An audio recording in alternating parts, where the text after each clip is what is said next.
Hallo meine lieben Zuschauer, ich habe für euch was vorbereitet und heute sprechen wir über etwas, was im Tank sitzt. Ich zeige euch mal, was das ist. Das ist eine sogenannte In-Tank-Pumpe oder ein Tankgeber. Ja, und dann sprechen wir gleich mal drüber.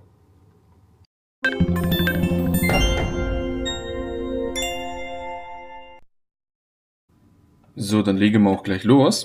Ich habe für euch ein ganz großes Bauteil und da habe ich teilweise ein bisschen Probleme, das Ganze aufs Bild zu kommen. So sieht ein Kraftstofffördermodul aus. Ihr seht, es ist etwas federbelastet, das wird quasi in den Tanks ein bisschen vorgespannt. Man sieht auch die Feder. Wir kommen mal zu den Anschlüssen. Wir haben bei diesem Kraftstofffördermodul oder Tankgeber, viele sagen dazu In-Tank-Pumpe und so weiter, 4 Anschlüsse. Also 2 große und 2 kleine Anschlüsse. Die 2 großen sind für die Pumpe und die 2 kleinen sind für den Tankgeber. Man sieht es auch weiter unten an den 4 Kabel. Das sind die 2 dünnen, das sind die 2 dicke Kabel hier vorne. Und die 2 dünnen werden hier an diesen Tankgeber angeschlossen. Man sieht es bei dem Modell etwas schlechter, doch man sieht da hinten die Schleiferbahn da unten. Das sieht man im anderen, ein bisschen dreckig geworden. Das sieht man an, aber das zeige ich euch noch bei dem anderen Modell etwas genauer, wie das Ganze funktioniert. Und ihr seht, dass je nachdem wie voll der Tank sein wird, der Schwimmer, je nachdem eine Bewegung ausführt und die Kraftstoffmenge dann anzeigt. Die anderen 2 dickeren schwarzen Kabel hier, die gehen an die, ihr seht es da hinten, versteckt sie sich, das ist die Pumpe. Da unten sitzt sie, das ist die Kraftstoffpumpe mit 2 Anschlüssen.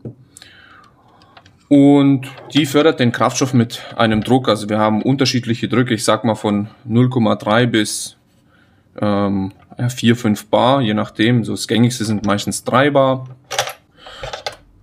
Wir haben insgesamt 3 Anschlüsse, der eine ist eine Belüftung, dann haben wir hier die Versorgung, also da kommt der Kraftstoff raus, hier fließt er wieder zurück, man sieht es auch hier wieder in den großen Schlingertopf. Und da hat sogar jemand sich eine Standheizung zugelegt und hat hier so einen Anschluss gebohrt, der dann nachher zu einer Undichtigkeit am Tank geführt hat. Für was wir denn diesen Schlingertopf brauchen, es ist relativ einfach zu erklären, und zwar ist es so, dass man diesen Kraftstoff hier vorrätig sammelt und bei einer Kurvenfahrt oder beim Beschleunigen immer genügend Kraftstoff hat. Ja, also da läuft auch der Rücklauf, man sieht doch, der Rücklauf läuft dann direkt in diesen Schlingertopf rein. Und was wir noch von unten haben, ist noch dieses Tellerventil. Das ist wie so ein Gummiventil, wo aufgeht.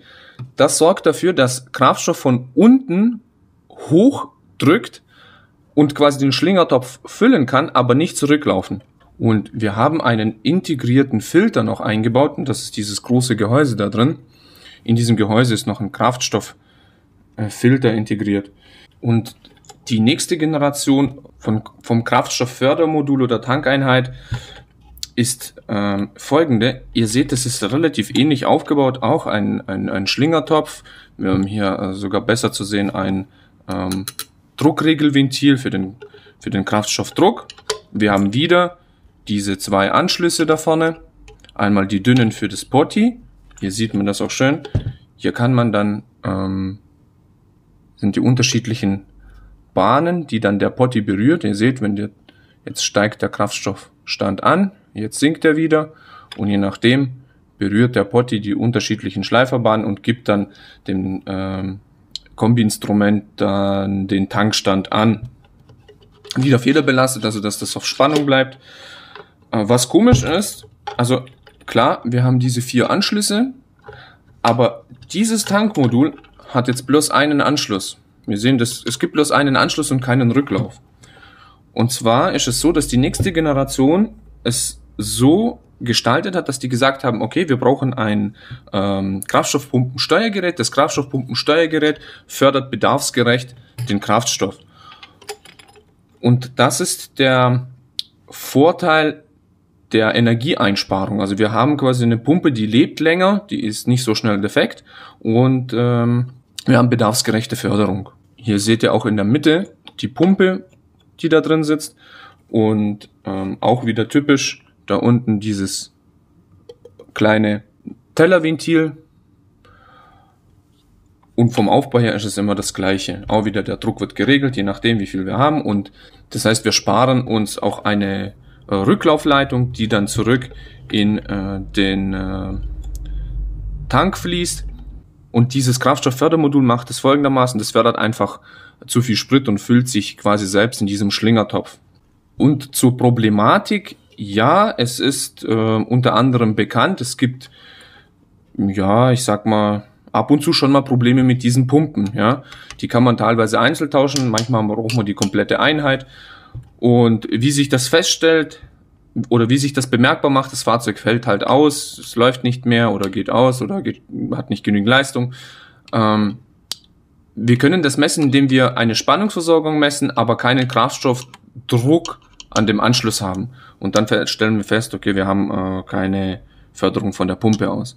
Im Regelfall gibt es für diese Einheit hier oben einen Deckel. Also hier oben ist quasi ein Deckel, der den Tank, sage ich mal, abdeckt. Und ja, die eine oder anderen Hersteller, bei denen muss quasi der komplette Tank raus. Also schon ein bisschen mehr Arbeit, aber im Groben und Ganzen funktioniert es mit der Demontage. Was man noch dazu sagen kann, die Pumpen sind nicht alle E10 geeignet. Und da gab es mal bei den 5er Golfs mal, als es das E10 gegeben hat oder als das i10 in den Tankstellen verkauft worden ist, gab es ein paar Modelle, bei denen diese Kraftstoffpumpen eben dieses E10 nicht vertragen haben und die Kraftstoffpumpen verreckt sind. Das ist so das, was ich mal so erzählen kann. Und das letzte ist, sieht komisch aus. Es gibt nämlich zwei davon. Und zwar gibt es einmal ein Kraftstofffördermodul und einmal so ein Deckel. Und zwar haben wir das meistens bei so einem Satteltank. Ein Satteltank heißt nichts anderes, wie er über eine Achse geht oder eine Kardanwelle mittendrin. Also wir haben eine linke und eine rechte Seite. Und wie kriegt man jetzt den Kraftstoff von links nach rechts rüber? Ja, indem man eine Saugstrahlpumpe einbaut. Die Saugstrahlpumpe ist leider hier nicht mit dabei. Es ist aber auch gar nicht so kompliziert. Es funktioniert folgendermaßen. Man kann sich das so vorstellen. Ihr stellt euch eine Fontäne vor, die nach oben quasi pumpt durch eine Pumpe und da ist unten die Möglichkeit, also der Schlauch ist unten ein kleines Stückchen auf und da kann Kraftstoff nachfließen und der Kraftstoff wird mitgerissen und deswegen heißt es auch Saugstrahlpumpe. Der Kraftstoff, der von der Förderpumpe, also durch zum Beispiel den Rücklauf fließt, der fließt durch den Rücklauf und fördert noch Kraftstoff mit und die sitzt nämlich in der zweiten Hälfte vom Kraftstofftank und diese Saugstrahlpumpe reißt dann den Kraftstoff mit und fördert den mit in den Haupttank. Und ja, wir haben auf dieser Seite auch wieder ein Potti, also ihr seht das wieder, ein Potti, wo quasi den Stand angibt und ein Anschluss. Und warum wir auf beiden Seiten ein Potti haben, das Kombi-Instrument errechnet durch den Stand der linken und der rechten Hälfte den Gesamtfüllstand und zeigt es dann im Kombi-Instrument an. Ja, nichts Besonderes, relativ simpel und einfach gebaut, auch wieder mit einer Federbelastung und hier gibt es eine Dichtung. Was man auf jeden Fall machen sollte, falls man so eine Einheit wechselt, muss immer, oder das sollte wirklich immer so sein, ihr solltet immer diese Dichtung erneuern, wo hier außen rum liegt. Das ist so eine größere Gummidichtung, die solltet ihr erneuern und zum Prüfen, ob das auch alles funktioniert, solltet ihr auch dann einmal voll tanken. Nicht, dass ein Unglück passiert und ja, das wollen wir alle nicht. Ich hoffe, es hat euch gefallen, ihr habt etwas daraus gelernt und falls ihr irgendwelche Fragen habt, könnt ihr gerne auch was dazu schreiben. Vielleicht kann ich da mal tiefer drauf eingehen oder vielleicht sogar mal ein neues Video erstellen. Ich bin gerne für Kritik offen und freue mich, wenn ihr mir ein Like da lasst. Das hilft bestimmt meinem Kanal weiter und wir sehen uns bis zur nächsten Woche mit wieder neuen Videos. Bleibt gesund und bis zum nächsten Mal.